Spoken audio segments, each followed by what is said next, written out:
Bismillahirrahmanirrahim. Assalamualaikum warahmatullahi wabarakatuh. Alhamdulillahi rabbil alamin. Alhamdulillahilladzi anzala ala abdihi alkitaba wa lam yaj'al lahu iwaja.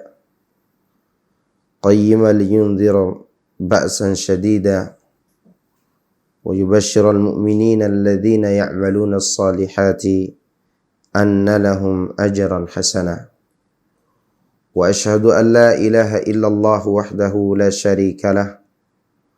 Wa ashhadu anna Muhammadan abduhu wa rasuluhu sallallahu alaihi wa ala alihi wa ashabihi ajma'in wa sallama tasliman katsiran mazida amma ba'du. Saudara-saudaraku kaum muslimin dan muslimat, a'azzani Allah wa iyyakum. Alhamdulillah, kita bersyukur kepada Allah Subhanahu wa taala atas nikmat Islam, di mana dia adalah merupakan nikmat teragung yang Allah Subhanahu wa taala anugerahkan kepada umat ini. Ibnu Katsir mengatakan, inilah nikmat Allah yang terbesar yang Allah anugerahkan kepada umat ini, yaitu nikmat disempurnakannya agama Islam bagi mereka, sehingga mereka tidak membutuhkan agama manapun untuk mereka ikuti, dan tidak ada seorang nabi pun untuk mereka ikuti setelah diutusnya Nabi Muhammad sallallahu alaihi wasallam. Oleh karena itu Allah menjadikan beliau sebagai penutup sekalian para nabi dan rasul. Maka dengan nikmat ini kita bersyukur kepada Allah Subhanahu wa taala dengan cara mentauhidkannya dan mentaatinya, serta memuja dan menyanjungnya, dan meyakini dengan seyakin-yakinnya bahwa semua ini murni pemberian Allah Subhanahu wa ta'ala.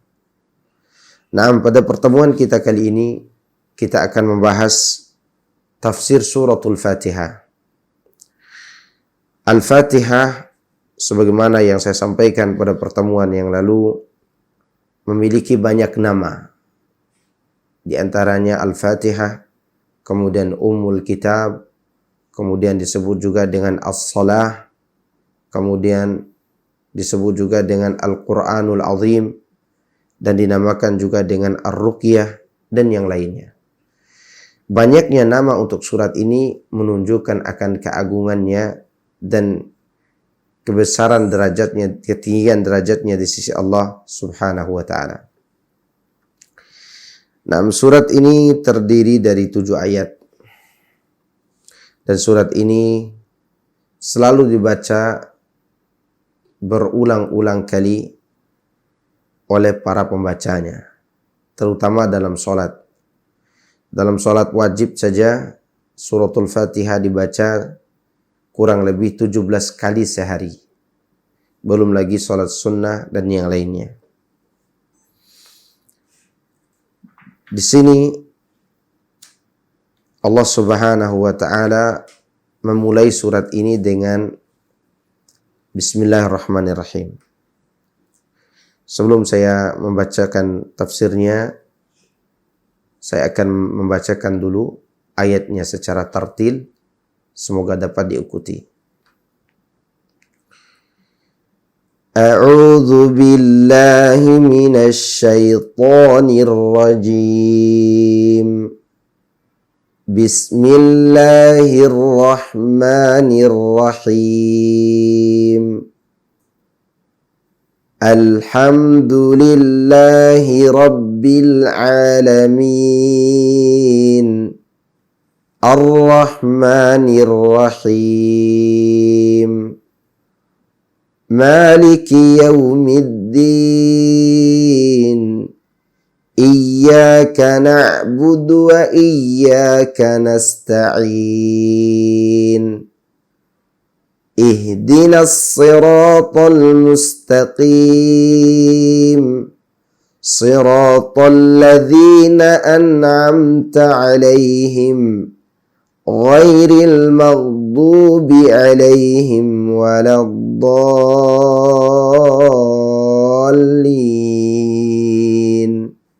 Amin. Bismillahirrahmanirrahim. Artinya dengan menyebut nama Allah yang maha pemurah lagi maha penyayang. Para sahabat Nabi sallallahu alaihi wasallam membuka kitabullah dengan membaca Bismillahirrahmanirrahim. Pertanyaannya, apakah Bismillahirrahmanirrahim ini bagian dari suratul Fatihah atau tidak? Para ulama berselisih tentangnya. Namun yang lebih dekat kepada kebenaran adalah Bismillahirrahmanirrahim bagian daripada suratul Fatihah. Pendapat ini diriwayatkan dari Ibnu Abbas, kemudian Ibnu Umar, Ibnu Zubair, Abu Hurairah, kemudian Ali, demikian juga dari kalangan tabi'in seperti Atha, Tawus, Sa'id bin Jubair, Makhul, dan Az-Zuhri, serta yang lainnya.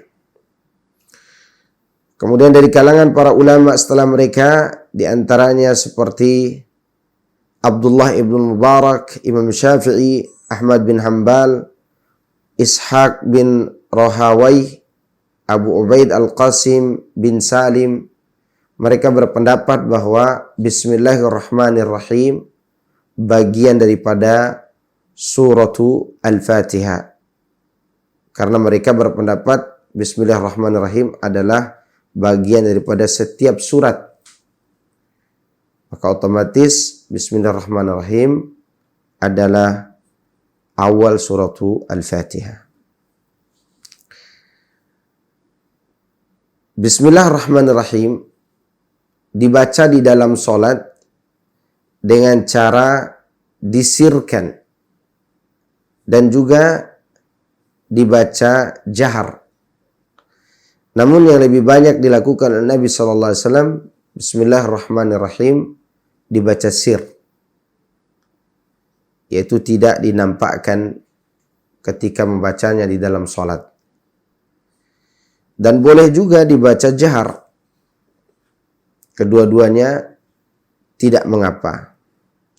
Mengenai baca jahar, diriwayatkan dalam Sahih Bukhari dari Anas bin Malik bahwa dia pernah ditanya mengenai bacaan Nabi sallallahu alaihi wasallam. Maka ia menjawab, kanat qira'atuhu maddan thumma qara'a bismillahirrahmanirrahim yamuddu bismillah wa yamuddur rahman wa yamuddur rahim. Bacaan beliau sallallahu alaihi wasallam adalah kalimat demi kalimat sesuai dengan panjang pendeknya. Kemudian Anas membacakan Bismillahirrahmanirrahim dengan memanjangkan Bismillah, lalu Ar-Rahman dan Ar-Rahim. Ya, dia memanjangkan bagian-bagian yang perlu dipanjangkan. Nah, dalam hadis ini Anas bin Malik rahimahullah meniru bacaan Nabi SAW dalam solat. Itu menunjukkan Rasulullah SAW juga membaca bismillah itu dengan cara jahar, tidak selalu sir. Keutamaan Bismillahirrahmanirrahim. Di antara keutamaannya, Bismillahirrahmanirrahim ini selalu dibaca di awal setiap aktivitas. Di antaranya sebelum wudu, kita dianjurkan membaca Bismillah. Nabi SAW mengatakan, la salata liman la wudu'a lahu wa la wudu'a liman lam yadhkur ismallahi alaih. Tidak ada solat bagi orang yang tidak berwudu, dan tidak ada wudu bagi orang yang belum mengucapkan Bismillah atas wudunya itu. Demikian juga Bismillah dianjurkan untuk dibaca sebelum makan. Nabi SAW mengatakan kepada Umar bin Abi Salamah, "Kul bismillah wa kul biyaminik wa kul mimma yalik." Ucapkanlah bismillah ketika engkau makan. Lalu makanlah dengan tangan kananmu dan makanlah apa yang ada di dekatmu. Kemudian dianjurkan juga baca bismillah sebelum mencampuri istri, sebelum tidur dengan istri. Di mana Nabi SAW mengajarkan doa bismillahi Allahumma jannibna syaitan wa jannibi syaitana ma razaqtana. Dengan nama Allah, jauhkanlah kami dari syaitan dan jauhkanlah syaitan dari apa yang engkau anugerahkan kepada kami. Ini menunjukkan bahwa bismillah itu memiliki keutamaan yang luar biasa. Di dalam kalimat bismillah itu Allah memulainya dengan huruf ba. Ba ini fungsinya untuk meminta keberkahan dan meminta pertolongan. Jadi seakan-akan kita mengatakan dengan menyebut nama Allah kita memohon keberkahan dan pertolongan kepadanya di dalam perbuatan yang kita lakukan ini. Jadi seperti itu makna bismillah yang terkandung dalam kata ba di awal kalimat tersebut. Kemudian penyandaran kata ismun kepada lafaz Allah. Fungsinya atau faedahnya adalah untuk menunjukkan semua nama-nama yang lain. Artinya ketika kita menyebut bismillah seakan-akan kita menyebut semua asma Allah. Karena lafaz jalalah adalah lafaz yang mencakup seluruh nama yang lain. Kemudian makna Allah dalam bismillah itu. Allah artinya al-ma'luh, al-ma'bud, yang diibadahi, yang disembah. Itulah arti daripada lafaz Allah. Lafaz ini adalah nama tertinggi dan termulia dari seluruh nama-nama Allah. Karena semua nama yang lain mengikuti nama ini. Bahkan di antara keistimewaan nama ini adalah setiap kita berdoa dan berzikir pasti disebutkan lafaz Allah itu. Mau sebut subhanallah ada Allahnya. Alhamdulillah ada lafaz Allahnya. Allahu Akbar demikian juga. La ilaha illallah dan seterusnya. Kemudian nama ini juga di antara keistimewaannya bahwa ketika dimasukkan huruf nida di dalamnya, alif lamnya tidak dibuang. Alnya tidak dibuang. Kita tetap menyebut ya Allah. Beda kalau kita menyebut nama Allah yang lain. Dibuang alif lamnya kalau masuk huruf ya. Ya Rahman, ya Rahim, ya Malik. Tidak boleh menyebut ya Ar-Rahman, tidak boleh. Tetapi dalam lafaz Allah, alnya tidak dibuang. Walaupun masuk harfun nida, huruf seruan, yaitu ya.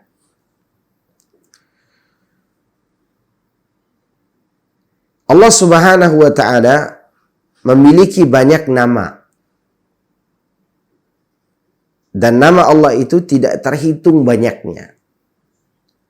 Adapun hadis yang menyebutkan inna lillahi tis'atan wa tis'ina isman mi'atan illa wahidan man ahsaha dakhalal jannah.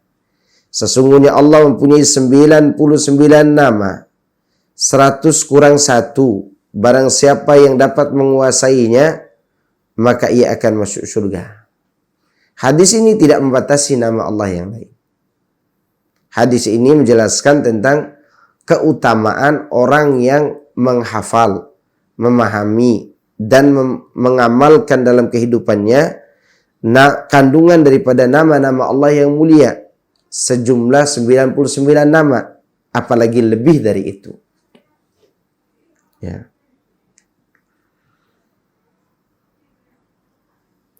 Kemudian Ar-Rahman dalam kata bismillah tadi. Ar-Rahman artinya adalah Dzur rahmatil wasi'ah, pemilik rahmat yang luas. Maka seringkali diterjemahkan dalam bahasa kita dengan makna yang maha pemurah atau maha pengasih. Betul, Allah Subhanahu wa taala maha pemurah dan maha pengasih. Dia kasih siapa saja dari kalangan makhluk ini bagian dari rahmatnya. Karena Ar-Rahman itu maknanya pemilik rahmat yang luas. Baik itu rahmat berupa dunia maupun rahmat berupa akhirat. Oleh karenanya jangan heran orang-orang kafir diberikan juga bagian dari rezeki di dunia ini. Bahkan mereka diberikan kekayaan. Itu semua bagian dari nama Allah yang berarti yang maha pemurah tadi. Itu nama Ar-Rahman, pemilik rahmat yang luas. Nah, keistimewaan nama ini tidak boleh dimiliki oleh selain Allah. Tidak boleh, haram hukumnya menamakan manusia dengan Ar-Rahman. Maka hati-hati memanggil seseorang dengan panggilan Pak Rahman, tidak boleh. Karena seseorang yang memiliki nama tersebut harus memenuhi beberapa kriteria. Di antaranya dia harus mampu memberikan rezeki kepada seluruh makhluk. Sebagaimana Allah mampu memberikan rezeki kepada seluruh makhluk. Dan dia harus memiliki kekayaan yang luas. Dia tidak membutuhkan apa lagi setelah kekayaan itu. Maka boleh dia memiliki nama Ar-Rahman. Nah, ketika tidak ada yang mampu memiliki semua ini, maka yang boleh memiliki nama itu hanyalah Allah saja. Maka dia dinamakan dengan Ar-Rahman. Nah, dari nama Ar-Rahman ini, Allah memperkenalkan diri kepada kita bahwa dia itu maha kaya. Ketika kita tahu dia maha kaya, maka otomatis kita diperintahkan untuk berharap hanya kepadanya. Tidak boleh kita berharap kepada selain Allah. Itu tujuan Allah memperkenalkan nama ini kepada kita. Aku ini maha luas rahmatnya. Begitu maksud Allah. Ketika kalian susah, ketika kalian sakit, ketika kalian membutuhkan apa-apa, ya kembalilah kepadaku. Karena aku yang maha kaya. Begitu maksudnya. Aku yang maha luas rahmatnya. Itu faedah daripada perkenalan nama tersebut di dalam Bismillahirrahmanirrahim. Kemudian Ar-Rahim. Ar-Rahim adalah nama yang memiliki makna yang hampir sama dengan Ar-Rahman. Hanya saja Ar-Rahim ini artinya Dzur rahmatil wasilah, pemilik rahmat yang berhubungan dengan sesuatu saja atau dengan seseorang, yaitu rahmat yang dihubungkan hanya kepada orang-orang mukmin dan amal-amal yang disukai oleh Allah. Makanya sering diterjemahkan dalam bahasa kita, yang maha pengasih itu untuk Ar-Rahman, yang maha penyayang itu untuk memaknai Ar-Rahim. Nah, kalau sudah diartikan dengan yang maha penyayang, berarti yang berhak mendapatkan rahmat Allah dalam nama Ar-Rahim hanyalah orang-orang mukminin. Makanya di dalam Al-Quran Allah menyebutkan wa kana bil mu'minina rahima. Allah itu rahim kepada kaum mukminin.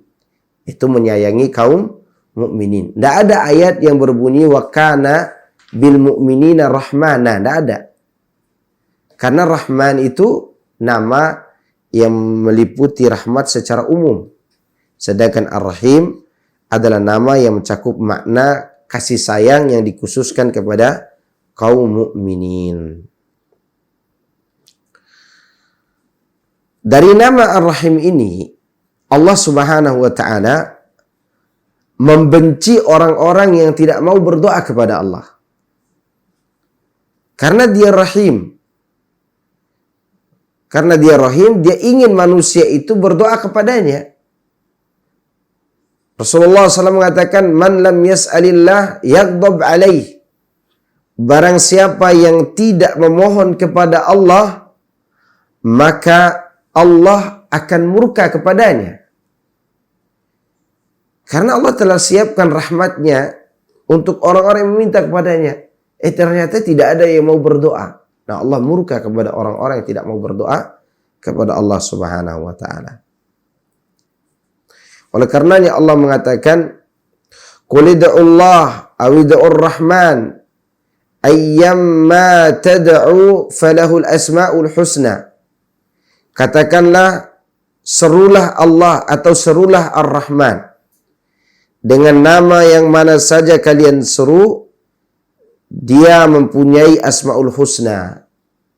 Jadi Allah memperkenalkan diri kepada kita agar kita berdoa kepadanya. Tadi sudah saya katakan, Allah memperkenalkan diri sebagai Ar-Rahman atau Ar-Rahim agar kita mengharap hanya kepada Dia, bukan kepada selain Dia.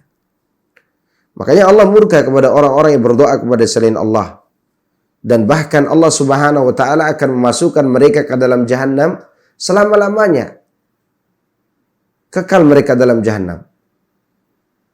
Ya, itu disebabkan karena mereka berdoa kepada selain Ar-Rahmanir Rahim. Wal-iyadzu billah. Naam. Itu mengenai Bismillahirrahmanirrahim.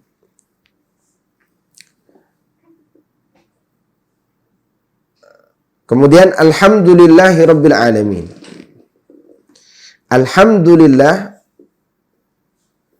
artinya segala puji hanya milik Allah. Rabbil Alamin, Rabb semesta alam.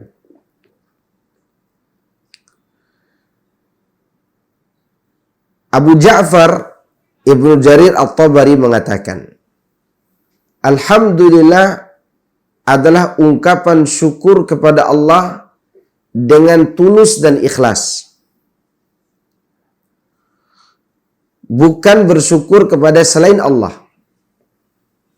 Jadi seorang yang mengucapkan Alhamdulillah adalah orang yang bersyukur kepada Allah dengan setulus hati. Itu makna Alhamdulillah. Karena Alhamdulillah itu bagian daripada syukur kepada Allah. Allah Subhanahu wa taala pantas mendapatkan pujian seperti ini karena dia memiliki dua perkara yang sempurna.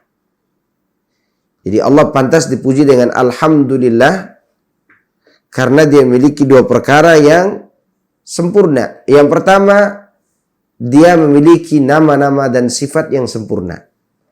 Maka dia pantas dipuji dengan pujian yang sempurna ini. Yang kedua, dia memiliki kekayaan dan nikmat yang sempurna. Maka dia pantas dipuji dengan Alhamdulillah. Di dalam kalimat Alhamdulillah ini, Allah Subhanahu wa ta'ala mengawali dengan alif lam. Al. Ya, alif lam. Fungsi alif lam ini yaitu untuk menunjukkan keumuman, kesempurnaan. Atau dalam bahasa Arabnya alif lam al-istighraqiyah. Alif lam yang mencakup. Mencakup apa? Mencakup kalimat setelahnya yaitu hamdu. Al-hamdu. Yaitu mencakup seluruh pujian. Pujian yang sempurna. Maka oleh karenanya, tidak boleh kita menyebutkan alhamdu untuk selain Allah. Misalnya kita katakan, alhamdu li Muhammadin. Tidak boleh. Atau kita katakan, alhamdu li Aliyin. Tidak boleh. Karena alhamdu itu hanya pantas diucapkan kepada zat yang tidak memiliki kekurangan sedikit pun. Ya, dan dia maha kaya dari segala sisi. Dan dia tidak butuh kepada siapapun. Maka pantas dia dipuji dengan kalimat ini. Ibnu Jarir At-Tabari mengatakan, Alhamdulillah merupakan pujian kepada Allah untuk dirinya sendiri. yaitu pujian Allah untuk dirinya sendiri. Dan di dalamnya terkandung perintah kepada hamba-hambanya supaya mereka memuji Allah. Seolah-olah dia mengatakan, ucapkanlah alhamdulillah. Itu seakan-akan Allah Subhanahu wa taala mengucapkan alhamdulillah. Atau memerintahkan kepada kita, ucapkanlah alhamdulillah. Lebih lanjut Ibnu Jarir menyebutkan, telah dikenal di kalangan para ulama mutaakhirin bahwa alhamdulillah adalah pujian melalui ucapan kepada yang berhak mendapatkannya, disertai penyebutan segala sifat-sifat baik yang melekat pada dirinya maupun yang diberikan kepada pihak lain. Adapun kata syukur tiada lain ditujukan terhadap sifat-sifat baik yang diberikan kepada pihak lain yang disampaikan melalui hati, lisan dan anggota badan. Jadi alhamdulillah adalah ungkapan yang ditujukan kepada zat yang memiliki kebaikan pada dirinya, atau kebaikan itu dia berikan kepada orang lain. Tadi kita sudah singgung bahwa alhamdulillah pantas diberikan kepada Allah karena dia memiliki sifat yang sempurna pada dirinya dan dia mampu memberikan kebutuhan kepada makhluknya. Itu mampu memberikan apa yang dibutuhkan oleh mereka. Sedangkan kata syukur adalah ditujukan kepada zat yang memberikan kepada pihak lain apa yang dibutuhkan oleh pihak lain tersebut. Itu nikmat atau karunia. Syukur itu meliputi 3 perkara. Syukur dengan hati, syukur dengan lisan, dan syukur dengan anggota badan. Dengan cara mentaati Allah Subhanahu wa ta'ala.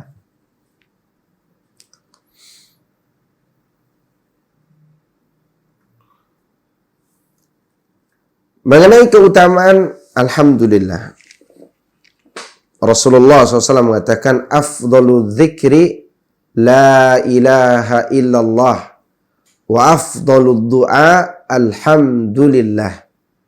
Sebaik-baik zikir adalah mengucapkan kalimat la ilaha illallah. Dan sebaik-baik ucapan doa adalah ucapan alhamdulillah. Ya karena doa itu harus diawali dengan alhamdulillah. Kemudian salawat kepada Nabi Muhammad sallallahu alaihi wasallam. Disebutkan dalam riwayat yang lain, ma an'amallahu ala 'abdin ni'matan faqala alhamdulillah illa kana alladhi u'tiya afdala mimma ukhidha. Allah tidaklah menganugerahkan sesuatu nikmat kepada seorang hamba, lalu ia mengucapkan alhamdulillah, melainkan pujian yang ia sampaikan itu jauh lebih baik daripada nikmat yang diperolehnya. Jadi, ketika seorang mendapat nikmat mobil misalnya, mobil apalah, mobil yang mahal, anggaplah Fortuner. Dia mendapatkan mobil itu dengan mengatakan alhamdulillah. Ucapan alhamdulillah dia jauh lebih mulia daripada mobil yang dia dapatkan. Jauh lebih nikmat daripada kendaraan yang baru dia peroleh tadi. Kenapa? Karena dunia yang dia dapatkan, kemudian dia bersyukur kepada Allah atas nikmat dunia tersebut, sebentar lagi akan hilang darinya. Atau akan dia tinggalkan di dunia ini. Sedangkan alhamdulillah adalah nikmat yang dia ucapkan di dunia dan dia akan bawa mati sampai bertemu dengan Allah Subhanahu wa taala. Di antara ayat yang menunjukkan hal tersebut adalah apa yang Allah sebutkan dalam surah Az-Zumar. Ketika orang-orang yang bertakwa digiring ke surga dan mereka masuk ke surga setelah Rasulullah SAW memberikan syafaat kepada mereka, apa ucapan mereka setelah itu? Alhamdulillahilladzi adhaba 'anna al-hazan. Segala puji bagi Allah yang telah menghilangkan segala kesedihan dari kami. Jadi mereka mengucapkan alhamdulillah. Setelah mereka masuk ke dalam surga dan menikmatinya, wa qalu alhamdulillahilladzi hadana li hadza. Mereka mengatakan segala puji bagi Allah yang telah memberikan kami petunjuk untuk sampai ke surga ini. Wa ma kunna linahtadiya laula an hadanallah. Kami tidak akan mendapatkan petunjuk kalau Allah tidak memberikan petunjuk kepada kami. Lihat, pujian ini diucapkan oleh orang-orang yang masuk surga. Ini menunjukkan bahwa alhamdulillah adalah nikmat dunia dan nikmat akhirat. Maka di sini dikatakan barang siapa yang diberikan nikmat oleh Allah, lalu dia mengucapkan alhamdulillah, maka ucapannya itu jauh lebih baik daripada nikmat yang dia dapatkan.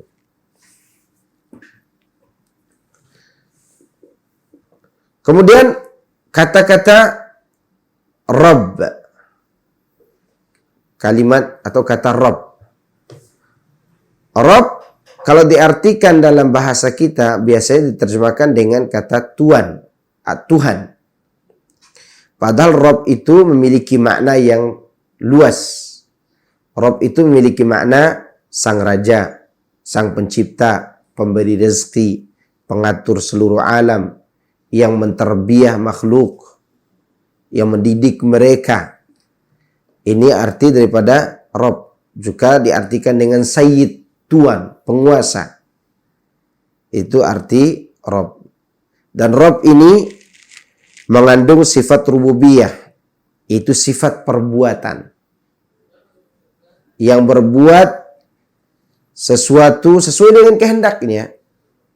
Dan hanya dia yang mampu melakukan segala hal. Menciptakan langit dan bumi, memberi rezeki kepada seluruhnya. Hanya Rabb yang mampu melakukan itu.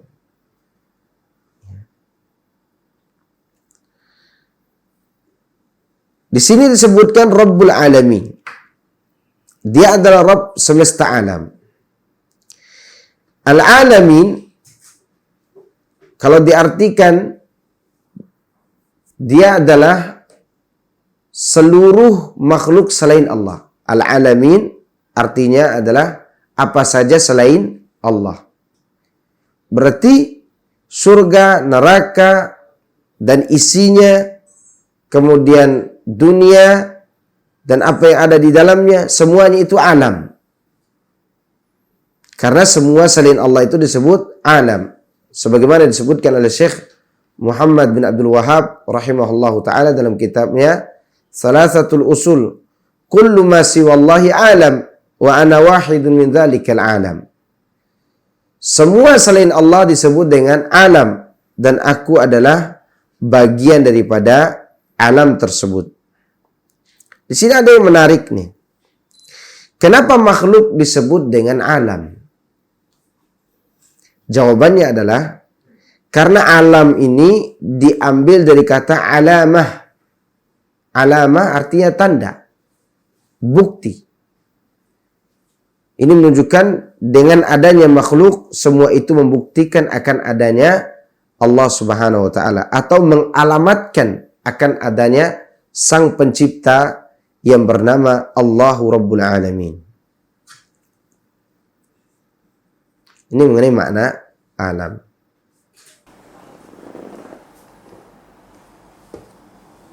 Bishr bin Imarah meriwayatkan dari Abu Rauq, dari Ad-Dhahhak, dari Ibnu Abbas.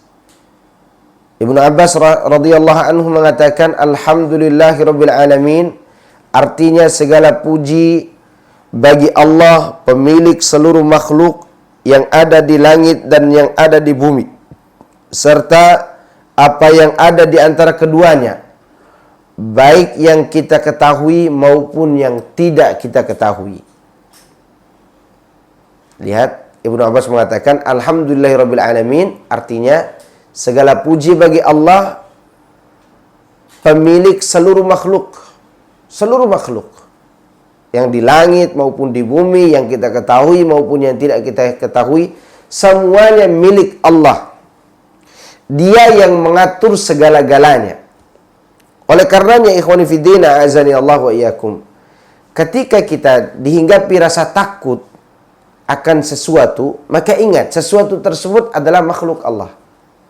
maka mintalah perlindungan kepada Allah dari bahaya makhluk tersebut. Maka di sana dianjurkan doa, Allahumma inni a'udzubika min a'udzu bikalimatillahi tammati min syarri ma khalaq.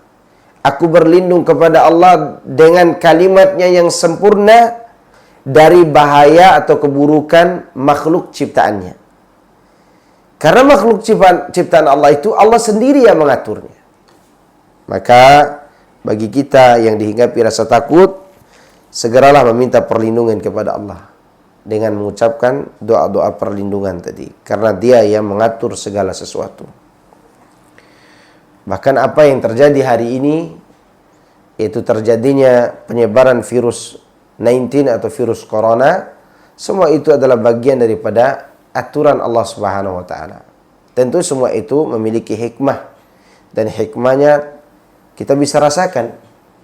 Ya, di mana di saat pandemi seperti ini ibadah kita kepada Allah semakin khusyuk.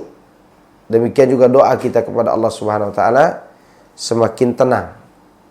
Karena kita lagi diuji olehnya. Banyak keutamaan dan juga hikmah di balik semua itu karena dia diatur oleh Allahu Jalla Jalaluh.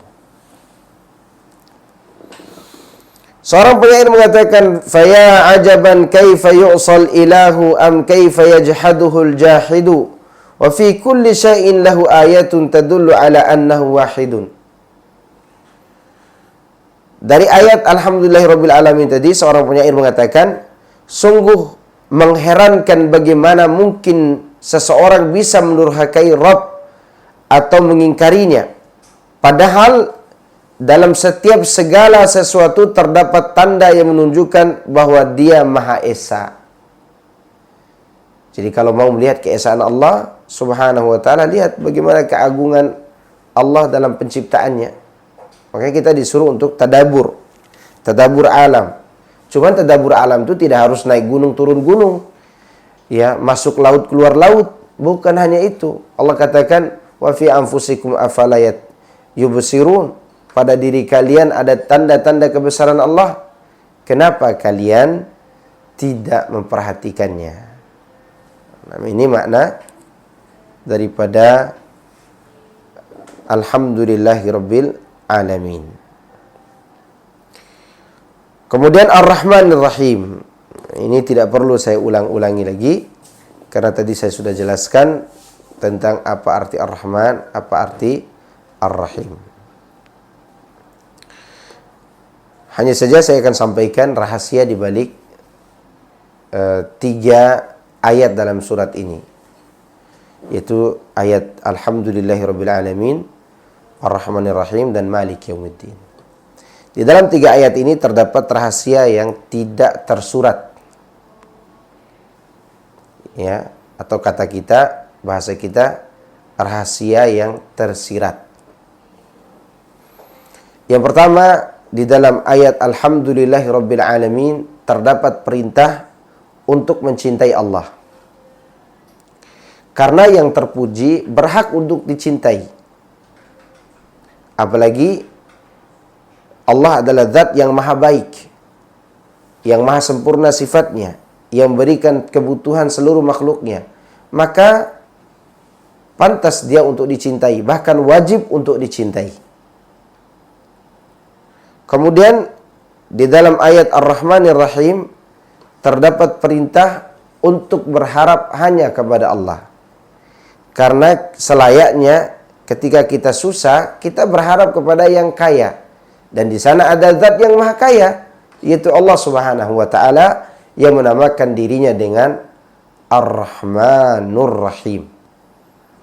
Kemudian dalam firman Allah Maliki Yaumiddin terdapat perintah untuk takut hanya kepada Allah.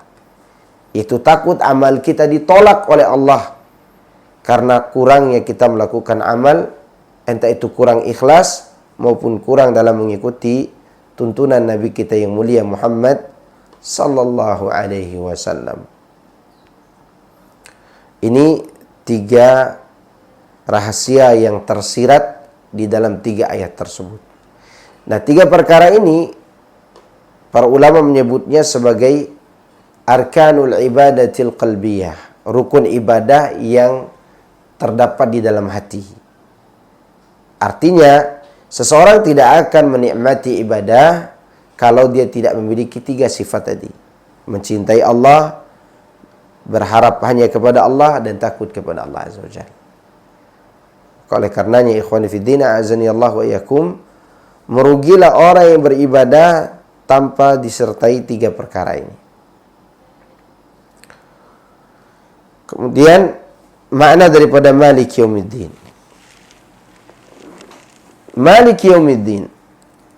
Malik bisa dibaca dengan memanjangkan maknya dan bisa dibaca tanpa dipanjangkan huruf mimnya. Bisa dibaca Maliki Yaumiddin atau dibaca Maliki Yaumiddin. Ya, dua-duanya boleh. Malik artinya penguasa. Di sini disebutkan penguasa pada hari kiamat. Padahal Allah menguasai dunia dan akhirat. Kenapa di dalam ayat ini hanya disebut penguasa di hari kiamat? Kok tidak disebut penguasa dunia dan akhirat? Jawabannya, Allah Subhanahu wa taala telah menyebutkan kekuasaannya itu di dalam ayat Rabbil Alamin. Itu sudah mengandung kekuasaan dunia dan akhirat. Adapun di sini dikhususkan hari kiamat agar kita sadar bahwa amal kita ini hanya dihisab oleh Allah. Dan ayat ini juga mendorong kita untuk mengikhlaskan ibadah kepada Allah. Kenapa? Karena tidak ada yang menghitung amal kita kecuali Allah. Tidak ada. Dan tidak akan ada yang memberikan pahala atas amal kita kecuali Allah. Dan itu terjadi pada hari kiamat nanti. Maka ketika orang-orang yang berkuasa di dunia ini dihadirkan di pengadilan Allah, Allah bertanya kepada mereka, Ainal muluk? Mana para raja? Ainal jabarut? Mana orang-orang yang sombong itu? Limanil mulkul yaum? Siapa yang memiliki kerajaan hari ini? Ya, kalau di dunia orang bisa mengakui saya seorang raja, saya seorang penguasa, tapi di sana tidak ada yang berani mengakui itu. Ketika Allah menanyakan, limanil mulkul yaum? Siapa yang memiliki kerajaan hari ini? Tentunya lillahil wahidil qahar.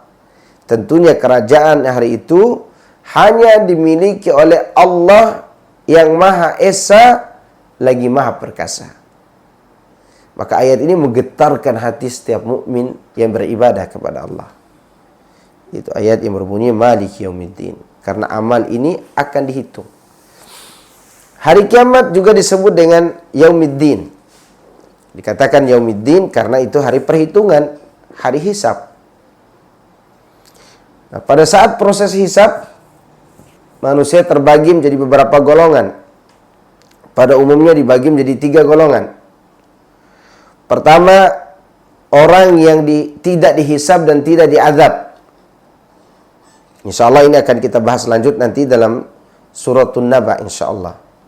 Atau surat-surat yang ada dalam juz Amma.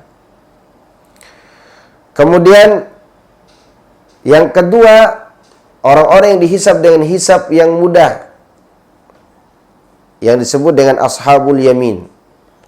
Golongan ini hanya dimintai pertanggungjawaban mereka untuk mengakui dosa-dosa yang pernah mereka lakukan di dunia tanpa ditanya yang lainnya. Allah hanya menanyakan, pernahkah kamu melakukan dosa ini dan itu? Dia menjawab, ayya rabbi na'am.